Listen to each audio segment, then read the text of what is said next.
مغضوب علیہم وہ ہیں جنہیں ہدایت ملی ہو اور پھر وہ اپنی شرارت نفس کی وجہ سے اس ہدایت کو اپنے سے جدا کر دیں، ہدایت سے محروم ہو جائیں، ہدایت کا راستہ ترک کر دیں اپنی شرارت نفس کی وجہ سے، ان پر اللہ کا غضب نازل ہوتا ہے، اللہ کا غصہ، اللہ کا غضب۔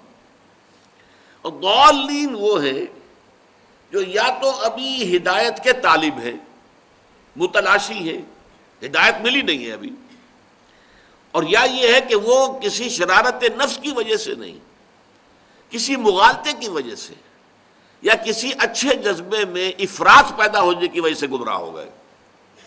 ان دونوں کو فرق کو سمجھ لیجئے۔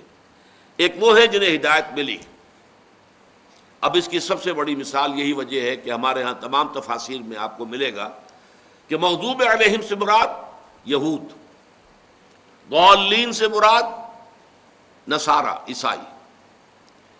مغضوب علیہم یہود جن کے پاس کتاب تھی، تورات تھی، ہدایت ملی، اللہ تعالیٰ نے انہیں چنا، بہت اونچا مقام دیا، یا بنی اسرائیل اذکروا نعمتی التی انعمت علیکم وانی فضلتکم علی العالمین۔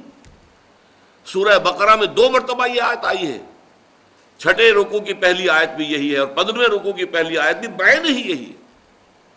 لیکن انہوں نے اپنی شرارت نفس کی وجہ سے، اپنے دل کی گمراہی کی وجہ سے، اپنی خواہشات و شہوات کی پیروی کرنے کی وجہ سے کتاب کو اپنی پیٹھوں کے پیچھے پھینکنے کے باعث نبذ فریق من الذین اوتوا الکتاب کتاب اللہ وراء ظہورہم، اپنی پیٹھوں کے پیچھے پھینک دی اللہ کی کتاب، لہذا ان پر اللہ کا غضب نازل ہوا، اللہ تعالیٰ ناراض ہوئے، اللہ کی سزائیں ان پر نازل ہوئی۔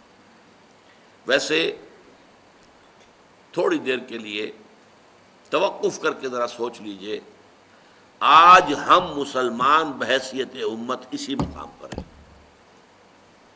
ہمارے پاس قرآن ہے، شریعت محمدی ہے، اسوہ محمدی ہے، لیکن پوری دنیا میں کہیں کسی ملک میں مکمل اسلامی نظام ہم نے قائم نہیں کیا۔ کہاں ہے؟ اس ملک میں نہیں ہوا جو اسلام کے نام پر بنا، جس میں لاکھوں نے جانیں دی ہیں، قربان ہوئے ہیں، ہزارہا عصمتیں لوٹی ہیں، عورتیں اغوا ہوئی ہیں۔ 1947 کے ہولناک حالات، نوجوانوں کو کیا معلوم کیسی خونی تقسیم تھی یہ ہندوستان کی۔ اس خونی تقسیم کا مقصد کیا تھا؟ ہمیں ایک آزاد ملک مل جائے جس میں کہ ہم اللہ کے دین کا بول بالا کریں، اللہ کی کہ رسول کا دیا ہوا دین حق اسے غالب کر دیں، قائم کر دیں، نافذ کر دیں، پوری دنیا کے لیے روشنی کا ایک مینار بنا دیں، جیسے سمندروں میں روشنی کے مینار ہوتے ہیں کہ جس سے پتہ چل جاتا ہے جہازوں کو کہ ادھر خطرہ ہے، یہاں چٹانیں ہیں، بچ کر نکلو۔ لیکن کہاں ہے اسلام؟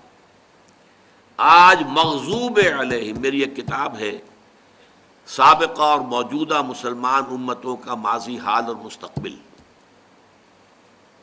سابقہ امت مسلمہ یہود، وہ امت ہے حضرت موسیٰ کی، انہیں دی گئی تورات، انہیں دی گئی شریعت موسوی، اور پھر ذمہ دار بنائے گئے۔ مثل الذین حملوا التوراۃ ثم لم يحملوها كمثل الحمار يحمل اسفارا، مثال ان کی جنہیں حامل تورات بنایا گیا پھر انہوں نے اس کی ذمہ داریوں کو پورا نہ کیا، اس گدھے کی سی ہے جس پر کتابوں کا بوجھ لاد دیا گیا۔ اس قدر ثقیل تمثیل اور تشبیہ جو ہے قرآن مجید دے رہا ہے ان کے لیے جنہیں اللہ نے اپنی کتاب دی ہو لیکن پھر وہ اس کتاب کا حق نہ ادا کرے، اس کتاب کی ذمہ داری پوری نہ کرے۔ تو یہ ہے اصل میں مغضوب علیہم۔ اس کتاب میں قرآن کا قانون عذاب کیا ہے میں نے تفصیل سے بحث کی ہے، اور آج ہم ضربت علیہم الذلۃ والمسکنۃ وباؤوا بغضب من اللہ، ذلت اور مسکنت آج مسلمانوں پر طاری ہے، یہودیوں پر کہاں ہے؟ شیرون جو کچھ کر رہا ہے، جس دھڑلے کے ساتھ کر رہا ہے، ڈنکے کی چوٹ کر رہا ہے، جو کچھ کر رہا ہے پوری دنیا دیکھ رہی ہے۔ وہ اٹھا کر یوں پھینکتا ہے، یونائٹڈ نیشن کی قرارداد اٹھا کر پھینک دی، کوئی پرواہ نہیں، نہ اسے امریکہ کی کسی اپیل کی پرواہ ہے، کوئی پرواہ نہیں۔ اسے معلوم ہے امریکہ تو میری مٹھی میں ہے، وہ تو دنیا کو دھوکہ دینے کے لیے کوئی بات کہہ دیتا ہے، باقی تو ہے میری مٹھی کے اندر۔ مسلمان ہیں پٹتے ہیں تو رحمتیں ہیں تیری اغیار کے کاشانوں پر، اور برف گرتی ہے تو بیچارے مسلمانوں پر۔